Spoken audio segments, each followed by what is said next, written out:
Okay, let's unpack this. The unsealing of tens of thousands of documents related to Jeffrey Epstein. Huge news, obviously, for you trying to cut through all the noise. We're going to dive deep today into these latest revelations and, importantly, the political ripples they've created almost instantly. Yeah, it's fascinating. It's not just the sheer volume of information, though that's, significant in itself. It's the whole context around why it was released now and how. Yeah. Our mission today really is to guide you through the key things, the nuggets from these recent congressional disclosures. What was actually revealed and why did its release spark such a big political debate? Exactly. We're sifting through the latest reports, looking at the congressional announcements themselves, the reactions, really trying to give you a clear, concise picture of what you need to know right. So let's go right into it. The core event. What actually happened? Well, a U.S. House committee just made this massive release. We're talking over 33,000 pages of files concerning convicted sex offender Jeffrey Epstein. Right, 33,000 pages. But it's important to maybe add some context there. If we connect this to the bigger picture,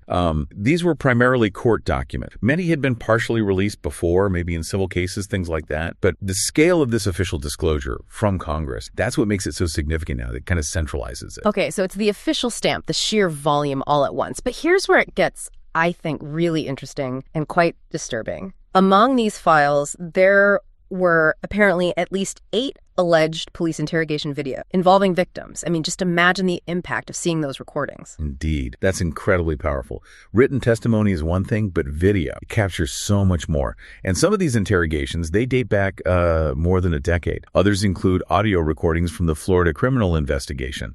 There was one notable detail mentioned in an interrogation with a victim, but their name and birth date were specifically blacked out. Redact, which, underscores just how sensitive this stuff is. Absolutely. Protects the victim, but still reveals the rawness.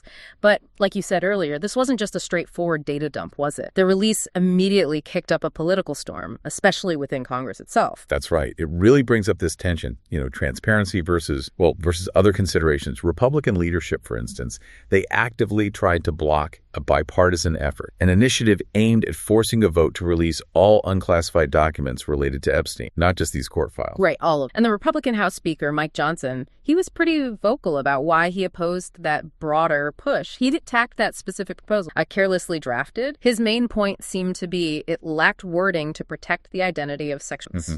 That was the stated reason.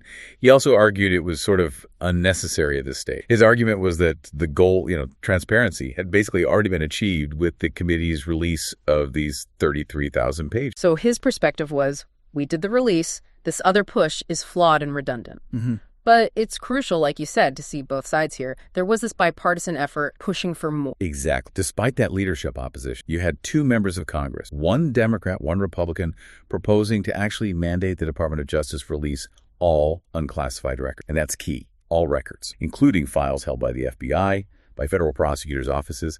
That indicates a really sustained push for, full disclosure from different angles. That distinction seems important. DOJ and FBI files versus court documents. What's the potential difference there? Why target those agents specifically? Well, court documents, they often relate to specific lawsuits or cases. They've usually been filtered, redacted, focused on what's legally admissible, right? FBI or DOJ files, though, they could contain much more.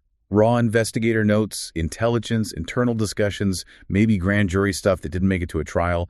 It could paint a much broader picture of what the government knew and when. So a less filtered view, potentially, looking for answers maybe about how the investigation itself was handled federally. Precisely. It suggests a desire to get beyond just the court narrative and into the government's internal workings on the case. Who knew what decisions were made or maybe not made, trying to fill in perceived gaps. Okay, stepping back a bit then, what does all this mean for the bigger picture? This isn't just about documents, is it? It feels like it hits right at public trust, public perception. Oh, absolutely. And it's fascinating how these discussions connect with public sentiment that's already out there. There was that Reuters poll last July. It found most of President Trump's supporters believed his administration was hiding details about the affair. But that kind of skepticism, that feeling that maybe the full story isn't out there, it often goes beyond just one group.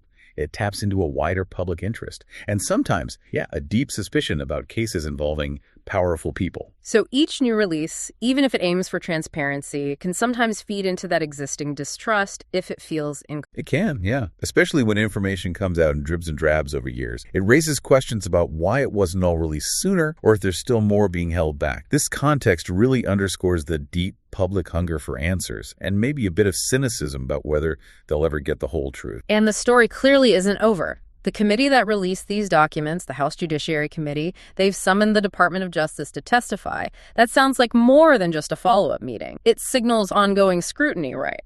Summoning the DOJ is a significant step. It shows Congress believes there are still key questions that only the Justice Department can answer, probably about how federal investigations were handled, maybe prosecutorial decisions, things like that. It implies they aren't satisfied yet. They want more from the executive branch. So the pressure is still on, more potentially to come. It seems very likely. He keeps the issue on the spotlight and suggests a commitment to digging deeper, probably fueled by that public demand for accountability we were just talking. Okay, so let's try and pull this together for everyone. Today, we've really unpacked the significant, over 33,000 Epstein files from the House Judiciary Committee. We talked about some compelling details, alleged police interrogation videos, but we've also seen these really strong political undercurrents. Bipartisan calls for full transparency clashing with criticisms about victim protection and whether more action was needed. Yeah, and if we connect that to the bigger picture, it just highlights this really complex balance, doesn't it? Between the public's right to know, which is fundamental, and the very real ethical duties involved in handling such sensitive information. Yeah. Especially victims' identities and experiences. It's a tension we see constantly in our, information-heavy world. How do you weigh those things? It's never simple, especially with powerful figures involved. Absolutely. So as you listening reflect on all this, maybe consider this. How do we as a society push for the transparent high stakes cases, but at the same time, make absolutely sure we're rigorously protect people? What stands out is this whole ongoing discussion about justice, about rebuilding public trust, something to think about.